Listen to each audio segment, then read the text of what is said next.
PSLV C-58 rocket விண்ணில் பாய்ந்திருக்கிறது.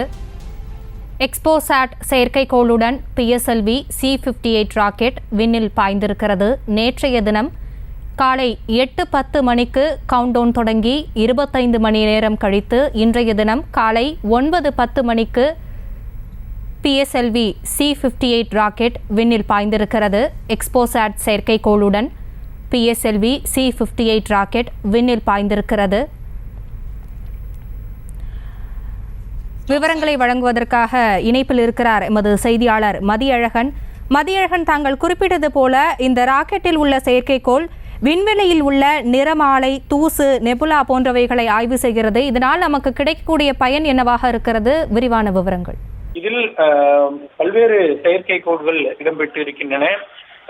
விண்வெளி தொடர்பாக ஆய்வு செய்யக்கூடிய எக்ஸ்போசாட் மற்றும் திருவனந்தபுரம் மாணவிகள் தயாரித்த வெசாட் மற்றும் 10க்கும் மேற்பட்ட வெளிநாடுகளை சேர்ந்த செயற்கைக்கோள்கள் என்ன ஆகியவை இதில் இடம்பெற்று இருக்கின்றன. இதில் எக்ஸ்போசாட்டை பொறுத்த வரைக்கும் பல்வேறு ஆய்வு பணிகளுக்காக அது அனுப்பப்பட்டு இருக்கிறது. விண்வெளியில் இருக்கக்கூடிய நிறமாலை, தூசு, கருந்துகள், வாயுக்களின் மேக கூட்டமான நெபுலா உள்ளிட்டவற்றை ஆய்வு செய்யும் என்றும் தெரிவிக்கப்பட்டு இருக்கிறது. இதில் நெபுலா என்பதை பொறுத்த வரைக்கும் இது ஒரு வாயுக்கள் ஆன ஒரு திரள் என்று நெபுலா என்று சொல்லப்படுகிறது.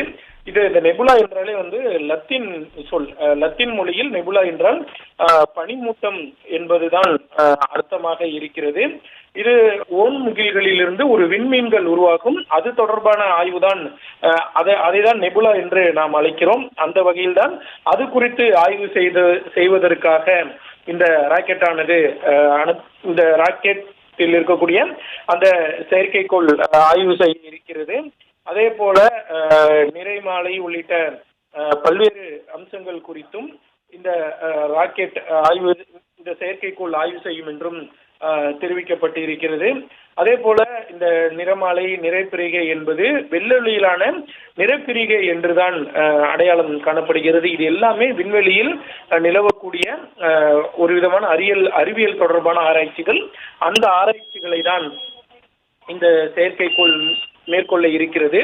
இதற்காக தான் அனுப்பப்பட்டு இருக்கிறது. இந்த PSLV C-58 பொறுத்த வரைக்கும் PSLV வகையில் இஸ்ரோ அனுப்பிய 60வது செயற்கைக்கோளாக இருக்கிறது. அதே ராக்கெட்டாக இருக்கிறது. இந்த எக்ஸ்போசாட்டினுடைய ஆயுள் காலம் என்பது 5 ஆண்டுகள் இருக்கும் என்றும் 5 ஆண்டுகளுக்கு இது ஆய்வு பணிகளை மேற்கொள்ளும் என்றும் இஸ்ரோவானது தெரிவித்திருக்கிறது. குறிப்பாக முழுமையாக விண்ணியல் சம்பந்தமான ஆய்வுகளை மட்டுமே மேற்கொள்ளும் வகையில் இந்த ராக்கெட்டும் அதில் இருக்கக்கூடிய செயற்கைக்கோள்களும் வடிவமைக்கப்பட்டிருப்பதாக தெரிவிக்கப்பட்டு இருக்கிறது. 650 கிலோமீட்டர் புவிவட்ட பாதையில் இந்த ராக்கெட்டானது நிலைநிறுத்தப்பட இருக்கிறது. வெற்றிகரமாக நிலைநிறுத்துவதற்கான முயற்சியில் தற்பொழுது இஸ்ரோ விஞ்ஞானிகள் ஈடுபட்டு இருக்கிறார்கள்.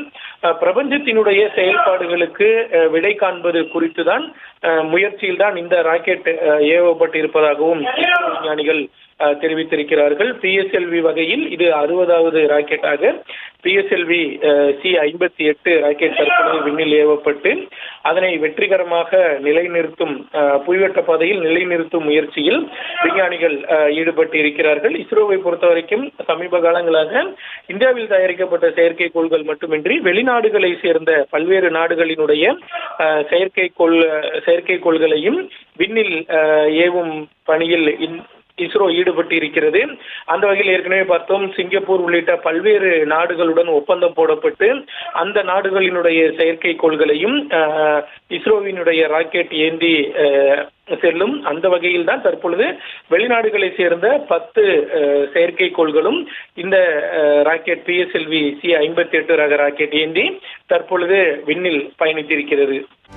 செய்திகளை உடனுக்குடனும் துல்லியமாகவும் தெரிந்து கொள்ள சப்ஸ்கிரைப் பண்ணுங்க.